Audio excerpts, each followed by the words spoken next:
PDIP dan politik pembangkangan. Saatnya membongkar kerusakan yang selama ini terjadi.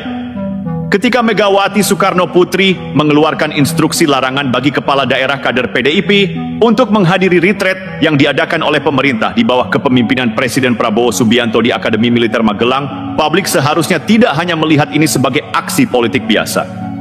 Ini bukan sekadar keputusan partai. Ini adalah bentuk pembangkangan terbuka terhadap pemerintahan yang sah. Lebih jauh lagi, ini adalah bukti nyata bagaimana PDIP selama ini telah menggerogoti sistem negara dari dalam dengan cara-cara yang tidak hanya menghambat, tetapi juga merusak jalannya pemerintahan. Mari kita telusuri dengan lebih jernih. Apa yang sebenarnya terjadi? PDIP tampaknya masih belum bisa move on dari kekalahan di Pilpres 2024. Sindrom partai besar yang tidak bisa menerima realitas membuat mereka lebih sibuk mencari kambing hitam daripada melakukan refleksi diri. Mereka tak lagi berperan sebagai oposisi kritis yang membangun, melainkan berubah menjadi kelompok politik yang seolah-olah merasa berhak menentukan siapa yang boleh dan tidak boleh memimpin negeri ini. Megawati dengan sikapnya yang otoriter memerintahkan kepala daerah kadernya untuk memboikot retret kepala daerah. Alasannya, seolah-olah ini adalah langkah untuk melindungi PDIP dari tekanan politik.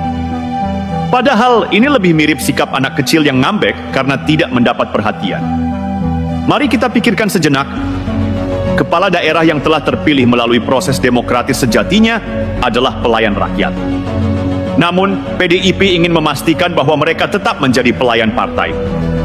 Di sini kita melihat sebuah konsep demokrasi yang bengkok, demokrasi yang hanya dijadikan alat untuk berkuasa, tetapi ketika kekuasaan lepas, mereka berubah menjadi kelompok yang siap mengacaukan stabilitas politik. Instruksi Megawati ini juga berkelindan erat dengan kasus hukum yang sedang menjerat Sekjen PDIP, Hasto Kristianto. PDIP dengan penuh keyakinan membangun narasi bahwa kasus hukum ini adalah rekayasa politik yang didalangi oleh pemerintahan Prabowo Gibran. Lucunya, mereka lupa bahwa KPK yang sekarang masih beroperasi adalah hasil dari revisi UU KPK yang mereka sendiri restui saat berkuasa. Ketika KPK menyasar lawan politik PDIP, itu disebut penegakan hukum. Tapi begitu Hasto kena, mendadak semuanya berubah menjadi kriminalisasi.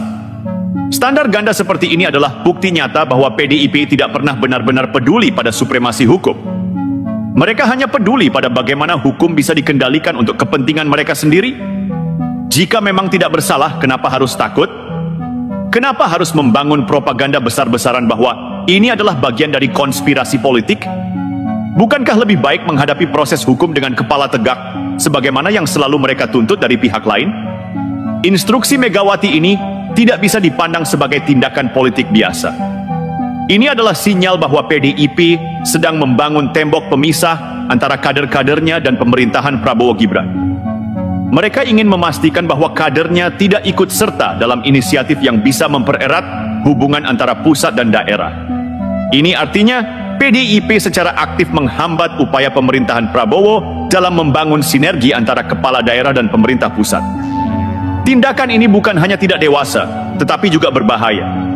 Ini adalah sabotase politik. Seharusnya mereka menjadi mitra kritis yang konstruktif, bukan malah menjadi tembok penghalang. PDIP sedang bermain api. Mereka mengajak kader-kadernya untuk memilih kesetiaan kepada partai di atas kepentingan rakyat. Ini adalah bentuk pengkhianatan terhadap demokrasi itu sendiri. Selama bertahun-tahun, PDIP telah menempatkan loyalis-loyalisnya dalam berbagai struktur kekuasaan. Mulai dari legislatif, eksekutif, hingga lembaga negara lainnya.